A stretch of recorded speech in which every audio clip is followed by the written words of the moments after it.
कुछ शब्द ऐसे होते हैं जो कानों में पड़ते ही एक ऐसी छवि को ज़हन में पेश करते हैं जिन्हें समझना थोड़ा मुश्किल हो जाता है, लेकिन ये आकर्षित करते हैं।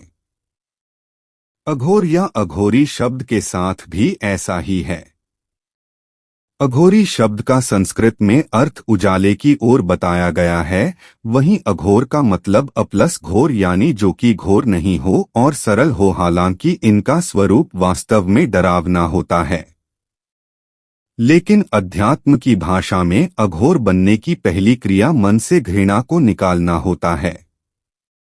मूलत अघोरी शमशान जैसी जगहों पर सहजता से रहते हैं और तंत्र क्रियाएं सीखते हैं। सामान्यत समाज जिन चीजों से घृणा करता है, अघोरी उसे अपनाते हैं। श्वेताश्वतरोपनिषद में भगवान शिव को अघोरनाथ कहा गया है। अघोरी बाबा भी शिवजी के इस रूप की उपासना करते हैं। बाबा भैरवनाथ भी अघोरियों के आराध्य हैं। जानते हैं अघोरियों की रहस्यमयी दुनिया से जुड़े अनजाने पहलू के बारे में।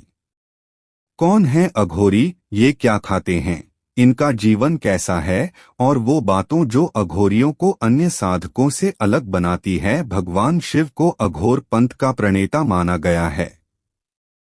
शिवजी के अवतार अवधूत भगवान दत्तात्रेय को भी अघोर शास्त्र का गुरु माना गया है। अघोर संप्रदाय शिव जी के अनुयायी होते हैं। इनके अनुसार शिव जी स्वयं में संपूर्ण हैं और समस्त रूपों में विद्यमान हैं। कहते हैं कि अघोरियों ने खुद इस बात को माना है कि वे शमशान में रहते हैं और अधजले शवों को निकालकर उसका मांस खाते हैं। हालांकि ये बात आम जनमानस को विभत्स लग सकती है, लेकिन इसके पीछे माना जाता है कि ऐसा करना अघोरियों की तंत्र क्रिया की शक्ति को प्रबल बनाता है। शिव के 5 रूपों में एक अघोर भी है। अघोरी भी शिव जी के उपासक होते हैं और शिव साधना में लीन होते हैं। इसके साथ ही ये शव के पास बैठकर भी साधना करते हैं, क्योंकि ये शव को शिव प्राप्ति का मार्ग कहते हैं।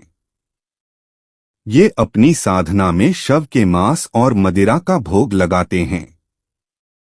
एक पैर पर खड़े होकर शिव जी की साधना करते हैं और शमशान में बैठकर हवन करते हैं। शव के साथ अघोरी बाबाओं के शारीरिक संबंध बनाने की प्रचलित धारणा है और खुद अघोरी भी इस बात को स्वीकार करते हैं। इसे वह शिव और शक्ति की उपासना का तरीका मानते हैं। उनका मानना है कि यदि शव के साथ शारीरिक क्रिया के दौरान यदि मन ईश्वर की भक्ति में लगा रहे तो यह साधना का सबसे ऊंचा स्तर है। अन्य साधु संत जहां ब्रह्मचर्य का पालन करते हैं, वहीं अघोरी ब्रह्मचर्य का पालन नहीं करते हैं। केवल शव ही नहीं बल्कि जीवितों के साथ भी अघोरी संबंध बनाते हैं। ये शरीर पर राख लपेटकर और ढोल नगाड़ों के बीच शारीरिक संबंध बनाते हैं। इतना ही नहीं, जब महिला का मासिक चल रहा होता है तब ये खास तौर से शारीरिक संबंध बनाते हैं। यह क्रिया भी साधना का ही अंग मानी जाती है। माना जाता है इससे अघोरियों की शक्ति बढ़ती है। अघोरी अपने पास हमेशा नरमुंड यानी इंसानी खोपड़ी को रखते हैं। इसे कापालिका कहा जाता है।